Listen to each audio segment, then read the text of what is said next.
Hello everyone. आज हम लोग एलिमेंट्स ऑफ आर्ट स्टार्ट करेंगे। होप सो आप लोगों को ड्राइंग बुक, कलर्स, पेंसिल सब मिल गया होगा, सब ला लिया है आपने। आज हम लोग elements of arts basic start करेंगे। बेसिक से open your first page, right over here, यहाँ पर लिख दीजिए एलिमेंट्स ऑफ आर्ट्स।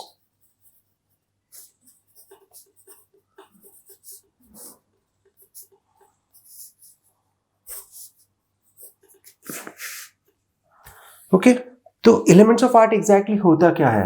आपने अगर कभी खाना बनाया होगा या सब्जी बनाते हो अपनी मॉम को देखा होगा, तो उसमें बहुत सारी सब्जी, मसाला, मिर्च, नमक, ये सारी चीज़ें ऐड की जाती है, राइट। सो ये जो है इनको खाने में के इंग्रेडिएंट्स बोला जाता है, वेजिटेबल्स में के, सब्जी में के इंग्रेडिएंट्स बोला जाता है। तो उसी तरह आर्ट में भी कुछ चीज़ें होती है जो आर्ट की इंग्रेडिएंट्स होते हैं। अगर आपको कोई भी आर्ट फॉर्म बनाना है, कोई भी पेंटिंग करनी है, तो आपको ये बेसिक चीज़ें पता होनी चाहिए। तो वो चीज़ें क्या क्या है हम लोग पहले वो समझ लेते हैं। इसे ब्लॉक ऑफ द बिल्डिंग भी कहा जाता है। मतलब कोई बिल्डिंग बनाने के लिए ईंट की ज़रूरत होता है, तो उसी तरह आर्ट फॉर्म या पेंटिंग बनाने के लिए इनको ईंट भी कहा जाता है। तो सबसे पहले पॉइंट एक्चुअली कंसिडर नहीं होता है एलिमेंट्स ऑफ आर्ट में, बट फिर भी अकॉर्डिंग टू मी पॉइंट बहुत ज़्यादा ज़रूरी है। दुनिया में जो भी चीज़ है वो स्टार्ट फ्रॉम द पॉइंट। अगर कोई भी चीज़ को आप दूर से देखो, इवन अर्थ को भी आप अगर ब्रह्मांड में जाके देखो, तो एक छोटा सा सर्कल नज़र आता है, तो that will be the point, right. और कोई लाइन्स है, जैसे मैं भी पॉइंट से देखिए ऐसे डॉट डॉट करके बस पॉइंट देकर पास में डॉट बना रहा हूँ, तो ये पॉइंट आपको कैमरा में तो लाइन ही नज़र आ रहा होगा। तो इस तरह से जो है वो पॉइंट जो होता है वो सब चीज़ों का स्टार्ट है, सारे एलिमेंट्स का, कलर का, टेक्सचर का, सारी चीज़ों का जो स्टार्ट होता है वो पॉइंट से होता है। तो पॉइंट एक बहुत ज़रूरी पार्ट है एलिमेंट्स ऑफ आर्ट में। स्केल से यहाँ पर ऐसे लाइन ड्रॉ कर लीजिए, जैसे एक एलिमेंट हो जाता है। बेसिकली 7 एलिमेंट्स ऑफ आर्ट माने जाते हैं। इतना आपने ड्रॉ कर लिया, पॉइंट लिखना है बस, और उसके सामने एक डॉट देना है, और कुछ ऐसे डैश डॉट डॉट करके आपको लाइंस क्रिएट करने हैं। उसके बाद नेक्स्ट होता है लाइंस। अरे सारे एलिमेंट्स ऑफ आर्ट जो है ना एक दूसरे से कनेक्टेड होते हैं। अभी लाइन जो है वो बहुत इंपॉर्टेंट, जैसे कोई भी आप दुनिया में ड्राइंग देखो तो उसका बेस जो होता है वो लाइंस ही होता है। तो लाइंस के टाइप हम लोग समझ लेते हैं क्या क्या है। लाइंस के टाइप का हम लोग अच्छे से प्रैक्टिस करने वाले हैं, आगे आने वाले वीडियो में आपको दिखेगा लाइंस।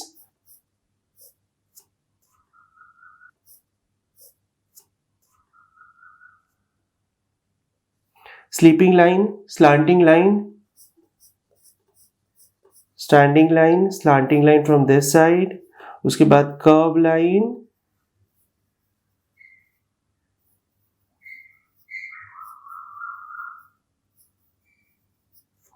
zigzag line. अब ये स्टैंडिंग कर्व, स्टैंडिंग zigzag भी हो सकता है, तो वो हम लोग अभी नहीं बनाएंगे। उसके बाद डैश लाइन, स्क्रिबल लाइन, ऐसे बहुत सारे लाइन के टाइप्स होते हैं। ओके, सो बेसिकली ये जो लाइंस है ये इस तरह से आप ड्रॉ कर लीजिए। उसके बाद नीचे यहाँ पर कुछ 2-3 बॉक्सेस बना लीजिए, 4-5 बॉक्सेस।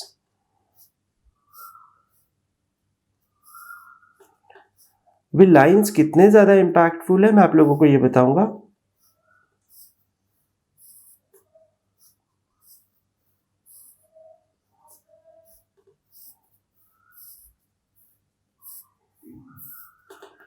ओके, मैं यहाँ पर ना सिंपल एक छोटा सा कर्व लाइन और एक स्टैंडिंग लाइन बनाता हूँ।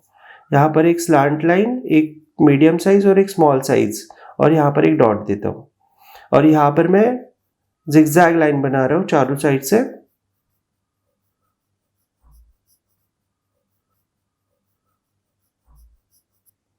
और एक डॉट बना रहा हूँ बीच में। ओके, तो इसको मैं टाइटल देता हूँ ओल्ड एज। आप देख पा रहे हो ठीक से? Old age. M, torture from all sides. जैसे जिगजैग लाइन है तो टॉर्चर फ्रॉम ऑल साइड्स, बाद में ये एम। ओके, ये ओल्ड एज। आप देख सकते हो एक छोटी सी लाइन से भी एक पूरा सब्जेक्ट दिखाया जा सकता है, एक 2-3 छोटे से लाइन से भी एक पूरा टॉपिक कवर हो जाता है। तो लाइंस कितने इंपैक्टफुल है ये इससे आपको समझ में आ गया होगा। इसको ड्रॉ कर लीजिए फटाफट।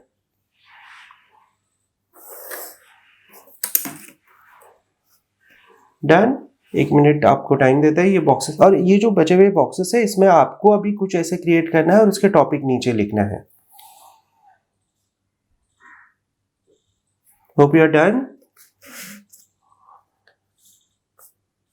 उसके बाद होता है शेप।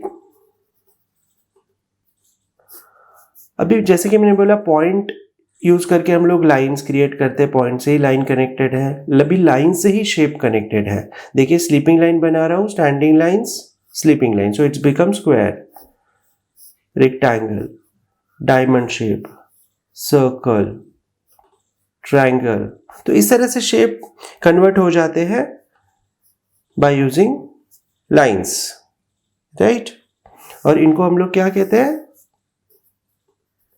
Geometrical shape. अभी शेप्स में भी, ज्योमेट्रिकल शेप में भी ना 2 टाइप्स होते हैं, एक सिमेट्रिकल शेप, एक असिमेट्रिकल। अभी यहां से लाइन ड्रॉ करो तो ये दोनों फॉर्म सेम है, कहीं से भी अगर इसको डायगोनली में डिवाइड कर दूं तो ये 2 पार्ट सेम हो जाते हैं, right. So that is called symmetrical shape. उसके बाद ऑर्गेनिक फॉर्म्स होते हैं, जैसे क्लाउड हो गए, फ्लावर, लीफ, ये सारी जो चीजें हैं जो नेचर मेड है वो हो गई ऑर्गेनिक फॉर्म्स। यहां पर लिख दीजिए ऑर्गेनिक फॉर्म्स। ऐसे बहुत सारे एग्जांपल आप यहां पर ड्रॉ कर सकते हो। अभी इनको डिवाइड करने के बाद सेम इक्वल नहीं होता, तो दोज आर असिमेट्रिकल शेप्स। यहां से वापस होने के बाद आप एक लाइन ड्रॉ कर दीजिए।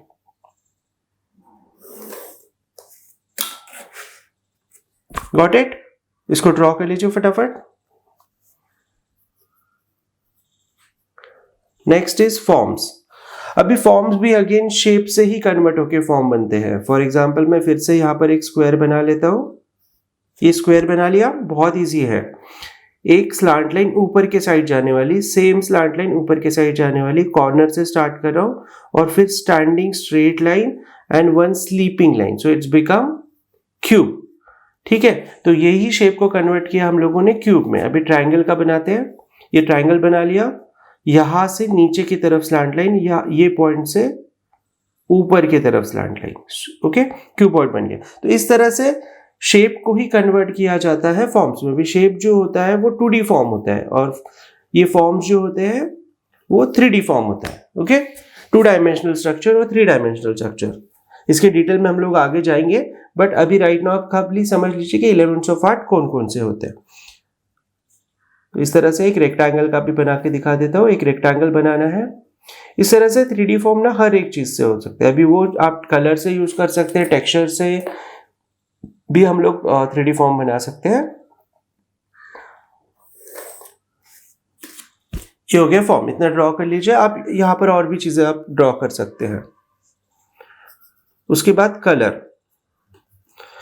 अभी एलिमेंट्स ऑफ आर्ट में कलर ना बहुत ज्यादा इंपॉर्टेंट है, ओके। तो कलर पे हम लोग एक अलग से एक वीडियो बनाएंगे नेक्स्ट वीडियो में, जिसमें कलर थ्योरी होगा, जिसमें टाइप्स ऑफ कलर्स, कलर के मीनिंग, कलर स्कीम, ये सारी चीजें उसमें आने वाली है, ओके। सो उस पर अभी हम लोग क्या करते हैं, शॉर्ट में जान लेते हैं कि एलिमेंट्स ऑफ आर्ट में कलर क्या रोल प्ले करता है। तो कलर जो होता है, कलर के टाइप बेसिकली प्राइमरी कलर्स होता है। प्राइमरी कलर लिख दीजिए यहां पर, वो होता है रेड, येलो एंड ब्लू। अभी सेकेंडरी कलर जो है वो रेड और येलो मिक्स करने के बाद ऑरेंज बनता है, येलो और ब्लू मिक्स करने के बाद ग्रीन बनता है, और ब्लू और रेड मिक्स करने के बाद वॉयलेट या पर्पल बनता है, राइट। सो ये हो गया सेकेंडरी कलर। अभी टर्शियरी कलर मतलब इन कलर्स का मिक्सिंग। बाद में कूल कलर्स होते हैं। Cool colours are blue, green and violet, okay. Warm colours are red, orange and yellow. ये सारी चीजें हम लोग कलर थ्योरी वाले वीडियो में देखेंगे। और हर एक कलर का मीनिंग भी होता है। जैसे व्हाइट कलर हो गया तो उसको पीस का सिंबल माना जाता है, ब्लैक कलर है उसे डेंजर का सिंबल माना जाता है। इसके बारे में हम लोग कलर थ्योरी वाले वीडियो में डिटेल में बात करेंगे। Right now just right over here primary colour, secondary colours, okay. उसके बाद हम लोग value, next element of art is value. अभी value is nothing but the colour में ही अगर आप वाइट और ब्लैक का मिक्सिंग करते हो, ओके, तो एक ग्रेडेशन क्रिएट होता है, वाइट, इधर वाइट और ब्राइट, जिसे ह्यू भी कहा जाता है और टिंट और शेड भी कहा जाता है, राइट। सो वो जो है, वो जो क्रिएट करता है 3D इफेक्ट, उसे वैल्यू कहा जाता है, और it's nothing but the gradation, dark to light, okay. जैसे कि ये ब्लेंडिंग टेक्निक है, इससे हम लोग बता सकते हैं कि वैल्यू किस तरह से अपना रोल प्ले करता है।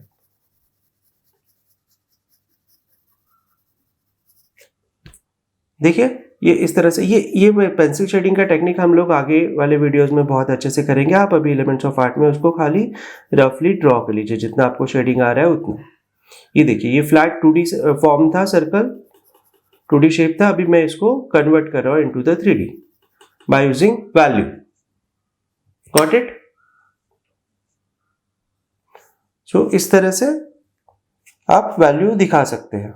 अभी वैल्यू से मैं आप लोगों को बताता हूँ। ये देखिए, मैं यहाँ पर एक सर्कल बना रहा हूँ जो कि थोड़ा छोटा सा है, और एक दूसरा सर्कल बना रहा हूँ, ठीक है। अगर मैं इसको डार्क कर दूं और इसे मीडियम करूं, और एक सर्कल बनाऊं जिसको मैं लाइट करूं, और एक सर्कल बनाऊं जिसको मैं बहुत लाइट करूं, तो देखिए सेम साइज है, खाली शेडिंग की वजह से उसमें 3D इफेक्ट आ गया। तो वैल्यू इस तरह से अपना रोल प्ले करता है। Next is texture. अभी टेक्सचर ना, दुनिया में आप जितने भी चीजें देखते हो, हर एक चीज को टेक्सचर होता है। जैसे पेंसिल को अलग टेक्सचर है, बुक को हाथ लगाइए अलग टेक्सचर है, स्केल को हाथ लगाइए अलग टेक्सचर आता है, फील होता है हमें। कलर्स को, पेपर को, इरेजर, शार्पनर, खुद की बॉडी को टच करिए, देखिए अलग से टेक्सचर आता है, राइट। तो इस तरह से हर एक चीज में, दुनिया में जितने भी चीजें हैं, हर चीज में टेक्सचर होता है। अभी टेक्सचर हम लोग आर्ट फॉर्म में क्यों क्रिएट करते हैं? Because to create the space, value, और इन चीजों को हम लोग दिखाने के लिए एलिमेंट्स ऑफ आर्ट में या कोई भी आर्ट वर्क फॉर्म में टेक्सचर क्रिएट हो जाता है।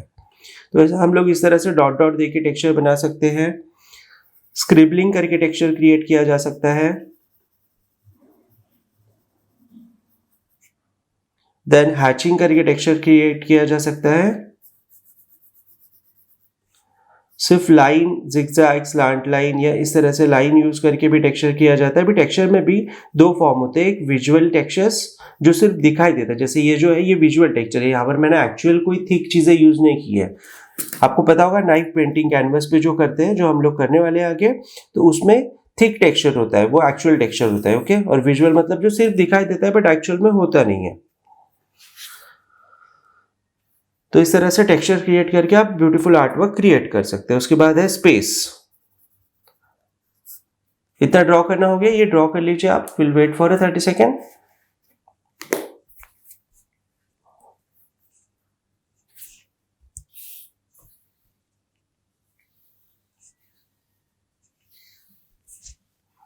डन?